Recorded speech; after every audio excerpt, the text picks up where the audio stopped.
Chers élus de Dieu, j'ai la joie de venir partager avec vous cette exhortation.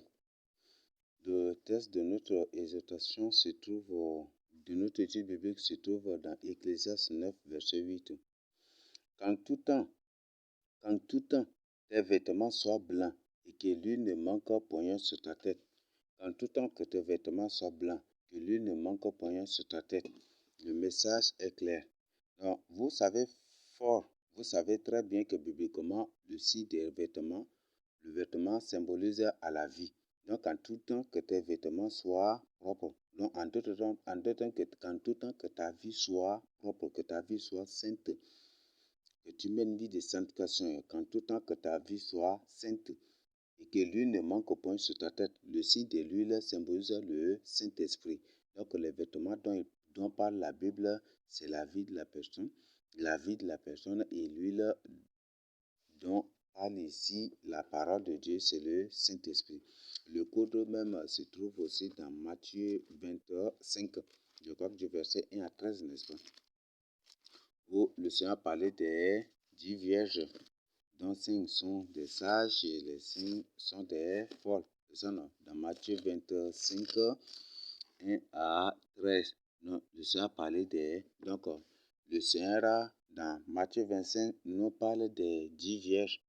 Les 5 avaient préparé leur lampe avec lui. Donc, c'est des gens qui, tout le temps, se sanctifient et qui travaillent avec l'Esprit Saint, qui vivent au dépend de l'orientation de l'Esprit Saint. Donc, il s'agit des 5 vierges. Là, ce sont les 5 vierges sages. Les 5 vierges sages sont celles-là qui vivent tout le temps au dépend de l'Esprit Saint et sous la houlette, sous l'orientation de l'Esprit Saint. Donc, ils étaient préparés, se sont déjà préparés par le Saint-Esprit. Donc, le Seigneur parle. Et les 5 autres... Et les 5 autres qui sont des folles, la Bible dit qu'ils ont des lampes et leurs lampes n'avaient pas d'huile. Donc il s'agit des gens qui ont une vie, qui mènent une vie, mais qui ne mènent pas une vie sous l'orientation de l'Esprit Saint. Lui, c'est le Saint-Esprit.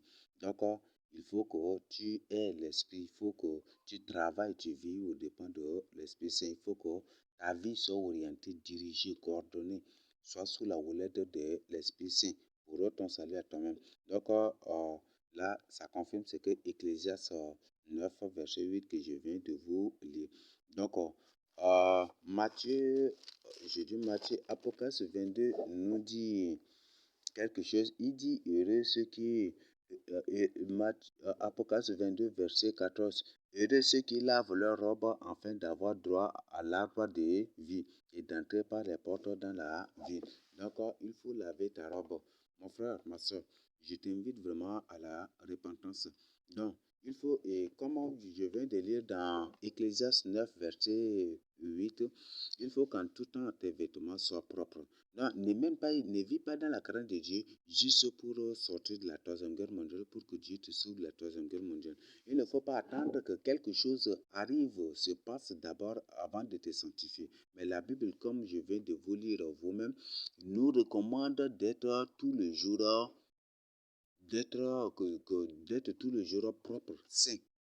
Et l'expression utilisée pour désigner cela, c'est qu'en tout temps tes vêtements soient blancs. Donc, qu'en tout temps que ta vie soit une vie de sanctification, ta vie soit une vie de sainteté. Donc, c'est ça ce que la Bible nous dit. Alors, la question à te poser, est-ce que vraiment tu mènes cette vie-là? Je t'invite vraiment à te confier au Seigneur Jésus-Christ. Il n'y a plus de temps, il y a beaucoup de choses qui se passent, mais les gens ne savent pas. Donc, je t'invite vraiment à ouvrir les yeux, à marcher avec le Seigneur Jésus-Christ et à te repentir. La vie des mensonges, la vie de calomnie, la vie de l'alcool, la vie de possession, de fornication, la vie d'ambiance, c'est la vie de désir sexuel, de vol, d'escroquerie, d'anarque, de ceci, c'est des choses qui te conduisent en enfer. C'est des choses qui te conduisent en enfer. Donc, répands-toi maintenant. Donc, mon frère, ma soeur, toi là qui Toi qui attends à ce qu'un événement se passe d'abord avant de te repentir, je t'invite vraiment à ouvrir les yeux et je t'invite vraiment à faire vraiment attention. Je t'invite vraiment à faire attention. Donc tu es déjà informé et tu es déjà averti. Donc fais vraiment attention. Répands-toi maintenant. Répands-toi avant l'événement. Répands-toi à l'événement. Et le Seigneur Jésus-Christ nous a dit que ce jour viendra comme un filet sur les habitants de la terre. Non, ça viendra comme une surprise. Ça serait une surprise pour beaucoup de gens. Les guerres, beaucoup d'événements qui viendront seront des surprises pour des gens. Donc, mon frère, vis dans la crainte de Dieu, le Seigneur ne va rien te cacher. Mais si tu ne vis pas dans la crainte de Dieu, tu seras surpris. Donc, je t'invite vraiment à la crainte de Dieu. Je t'invite vraiment à la crainte de Dieu, à te confier au Seigneur Jésus-Christ et à te repentir. Donc, en tout temps que tu vives dans la crainte de Dieu, aujourd'hui, demain, chaque jour, chaque heure, surtout au moment, vis dans la crainte de Dieu. Pense à Dieu, pense à ton salut, confesse tes péchés, répands-toi, pardonne. Demande pardon à ceux que tu as offensés, ceux que tu as humiliés, ceux que peut-être tu as raconté de n'importe quoi sur eux, de fausseté, demande pardon, réponds-toi maintenant. Je t'invite, réponds-toi, demande-leur pardon. Ceux que tu as accusés faussement de te répondre, demande pardon, réponds-toi, demande-leur pardon, réponds-toi, confesse tes péchés, pour ton salut. Donc je crois que le message est clair. Donc chacun se réveille maintenant à partir d'aujourd'hui pour son salut. Donc quand tout temps que tes vêtements soient blancs, ce message c'est vraiment urgent. Ce message est vraiment urgent. Qu'en tout temps que tes vêtements soient blancs. Donc, en tout temps que tu sois propre, qu'en tout temps que tu vis dans la crainte de Dieu, qu'en tout temps que tu vis dans la sanctification, de peur d'être surpris. Parce que des choses qui viendront, ça ne viendra pas de manière spectaculaire. Est-ce qu'on se comprend? Ça ne viendra pas comme l'arrivée d'un président où on affiche, où on attache les drapeaux et donc dès qu'on voit les drapeaux attachés ça et là, on voit beaucoup de militants, on sait que c'est le président qui arrive. Ça ne viendra pas ainsi comme ça. Ça ne viendra pas comme ça. Donc, répentez-vous maintenant. Et ça ne viendra pas avec des disques. Non, c'est pas comme ça. Donc, ces choses qui viendront, ça va être par surprise. La Bible dit que l'ennemi rôde comme un lion, cherchant qui dévorer. Donc, le lion ne viendra pas de manière spectaculaire pour capturer sa proie. C'est ça, n'est-ce pas? Non, c'est ça, non. Le lion ne viendra pas de manière spectaculaire pour capturer sa proie. Est-ce que vous avez vu un lion qui rôde vraiment, qui, qui, qui, qui cherche à capturer sa proie ou de sa proie de trucs? Est-ce que vous l'avez vu? Donc, il rôde, tac, tac, il se cache, il grimpe par terre doucement, des trucs comme ça. Alors, mon frère, réponds-toi. Mais est-ce que tu as vu un lion, même un serpent qui guette sa proie? Ou un lion qui guette sa proie? Donc, répands-toi. C'est vraiment à te repentir. Non? Et ces choses ne viendront pas comme de manière spectaculaire. Sois tout le jour prêt. Vis dans la crainte de Dieu. Tu ne seras pas du tout surpris.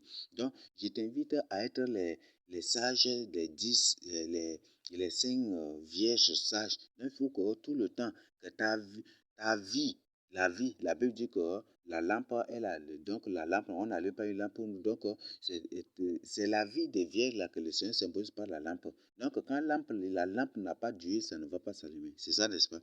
Donc, le Seigneur te demande par là d'avoir tout le jour l'Esprit Saint en toi. Il ne faut pas chasser le Saint-Esprit. N'attriste pas le Saint-Esprit. N'humilie pas le Saint-Esprit. Ne chasse pas le Saint-Esprit.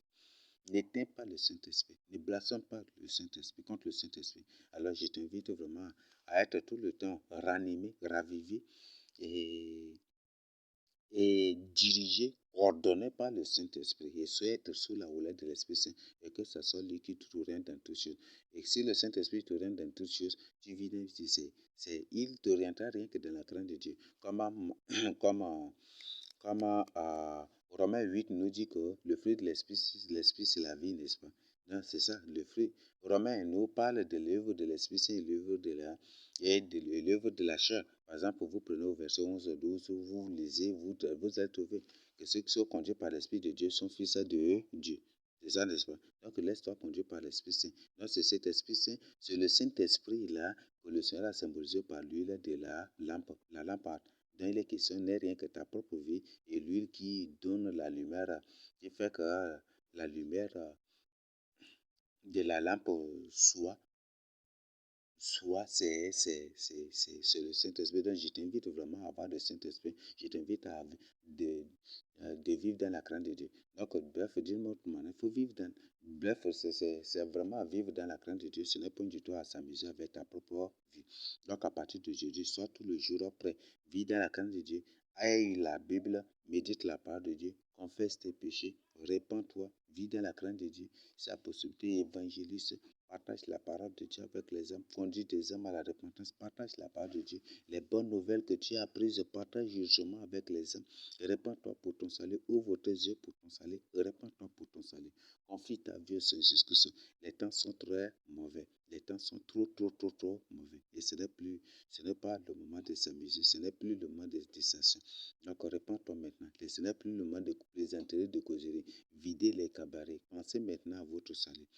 Pensez à votre salut. Les temps sont trop mauvais.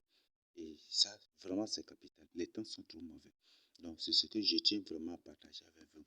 Et que chacun vraiment ouvre les yeux pour son salut aujourd'hui. Et chacun se réveille maintenant.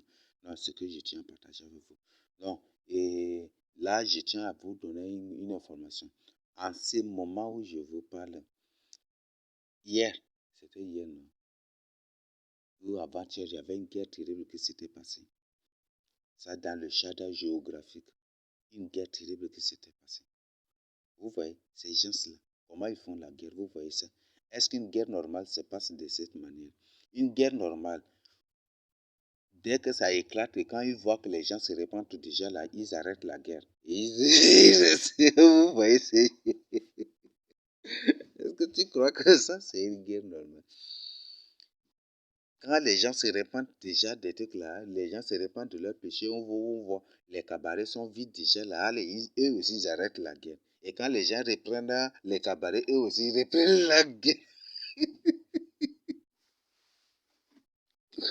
Comment vous trouvez cela? Et vous croyez ça, c'est une guerre? Ce n'est même pas une guerre. C'est toi qui sont tentés de viser. C'est toi qui sont tentés de viser, qui sont ciblés de te détruire. Et ils veulent que tu sois dans le péché, ou ils veulent te surprendre au moment du péché. Donc, vis, sois tout le temps dans la grâce de Dieu. Et plus je vous donne une information, plus vous vivez dans la crainte de Dieu, plus vous retardez aussi. Vous les retardez, ils ne pourront pas, ils ne pourront rien. Plus vous vivez dans la crainte de Dieu, plus vous vivez dans la crainte de Dieu, plus vous les retardez. Et plus vous vivez dans le péché, plus c'est alors que vous les attirez vite aussi. Et ne dis pas que je vais vivre dans le péché et puis pour que les choses là se précipitent vite, pour qu'il y ait l'enlèvement, ils vont t'avoir. Donc, mon frère, je t'invite à la répondre.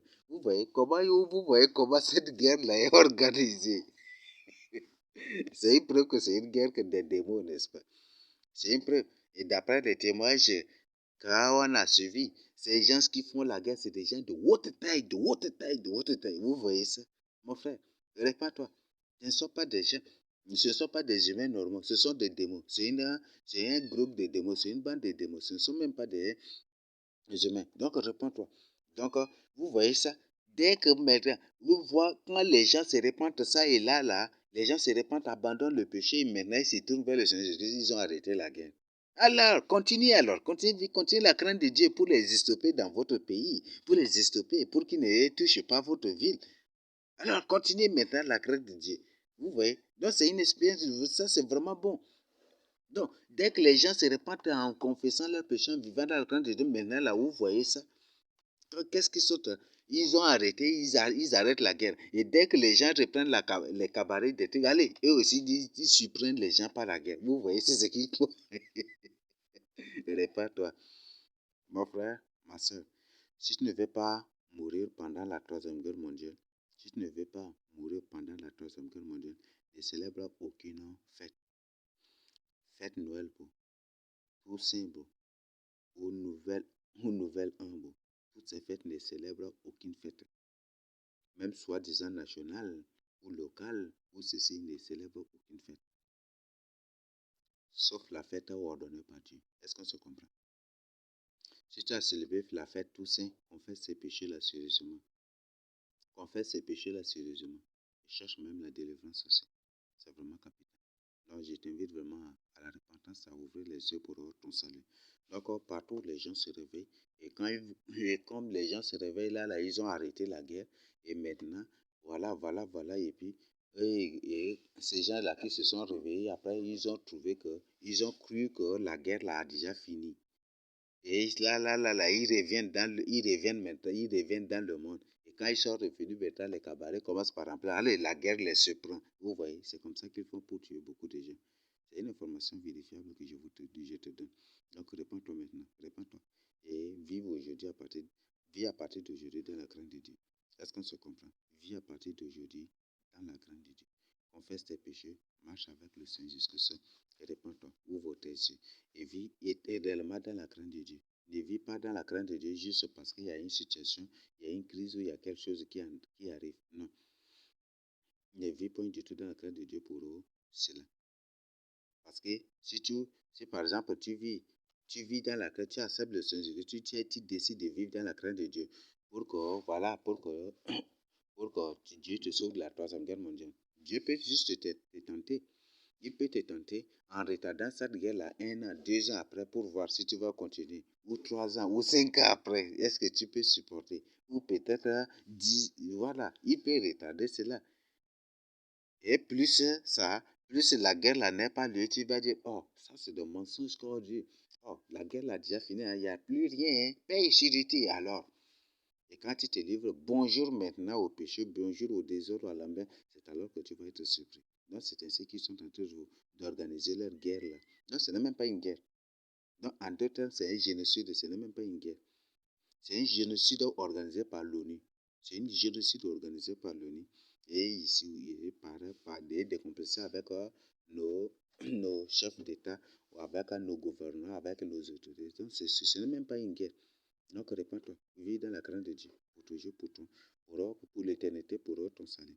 Donc n'attends pas à écouter une balle d'abord, tu dis, c'est pardonne-moi, pardonne-moi. Non, non, ça ne va même pas te sauver, c'est déjà total. Donc vis dans la crainte de Dieu.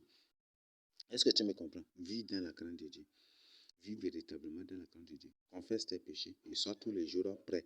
Sois tout temps, en tout temps et sois tous les jours prêt. Et ça va vraiment t'aider, ça va vraiment te sauver. Donc, ce que je tiens à partager avec vous. Donc, ne sois pas parmi les vierges folles, mais sois plutôt parmi les vierges sages. Et ça va vraiment te sauver. Donc, vis tous les jours dans la crainte de Dieu et para de Saint-Esprit. Ça va vraiment t'aider. Donc, ne fais pas des choses, ne fais point du tout des choses charnellement, mais fais plutôt spirituellement des choses et cherche la foi du Seigneur jusqu'au sein. Voilà des informations et des nouvelles vraiment capitales à partager avec vous. Donc, je te reprends le verset. Qu'en tout temps, tes vêtements soient blancs et que l'huile ne manque point sur ta tête. Donc, c'est ça le message. Prends ce message-là au sérieux, partage justement avec les autres pour leur salut. Et surtout, n'oublie pas que le Seigneur Jésus-Christ t'aime et il veut te pardonner. Si tu n'as point du tout blasphémé contre le Saint-Esprit, si tu n'as point du tout. D'accord. Reviens au Seigneur Jésus-Christ. Toi qui es tombé, toi qui détruis, reviens au Seigneur Jésus-Christ. Et ce message c'est adressé aux humains normaux. C'est adressé à toi qui cherches véritablement ton salut. Toi là qui es dans un temple satanique et que l'ennemi te manipule par de faux enseignements. C'est à toi que ce message est adressé.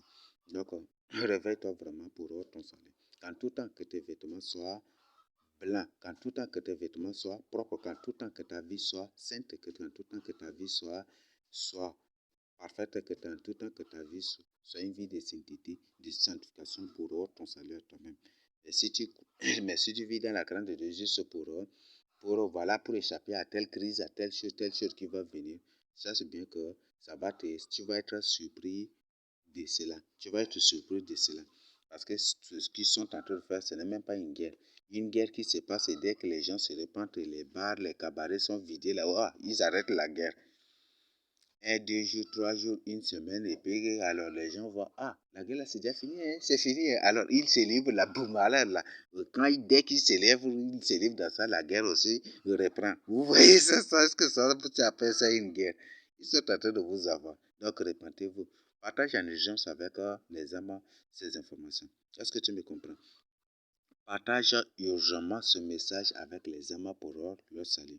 Donc, je crois que le message est clair. Réponds-toi. Que ta vie soit en tout temps propre. Que tous les jours ta vie soit propre. Que tous les jours ta vie soit sainte. Que tous les jours tu vis dans la crainte de Dieu. Ne fais point du tout de détour. Ne te détourne point du tout sur Jésus-Christ. Et ne mélange pas. Ne dis pas je vais pécher, je vais demander pardon. Non, ne fais point du tout cela. Donc, vis dans la crainte de Dieu. Ils sont en train de tendre des pièges, ça et là. Et quand la guerre éclate dans certains coins, les gens, voilà, se répandaient et peu à l'heure. Quand ils ont trouvé que beaucoup de gens se répandent et puis des trucs là, ils ont arrêté, ils ont stoppé la guerre. Et puis, 1 jour, 2 jours, 3 jours, 4 jours, 5 jours, une semaine après là, allez, quand les gens, la guerre là, c'est fini, hein, c'est fini. Allez, bonheur, et ils se livrent à l'alcool, au argué, à l'ambiance, et quand ils retournent au péché, c'est alors qu'ils déclenchent la guerre et ils ne surprennent pas la mort. Beaucoup étaient surpris ici, et je ne veux pas que tu sois victime. Je ne veux point du tout que tu sois victime. Et c'est la raison pour laquelle j'ai fait cet enseignement pour t'avertir, pour t'alerter, pour que toi aussi à ton tour, que tu partages aisément avec les autres pour le salut. Le message que reprend, prends au sérieux ce message. Applique-toi à la prière, au jeûne, à la méditation de la parole de Dieu et à la sanctification pour ton salut. Au nom de Jésus, je partage ce message avec toi. Au nom de Jésus, Amen.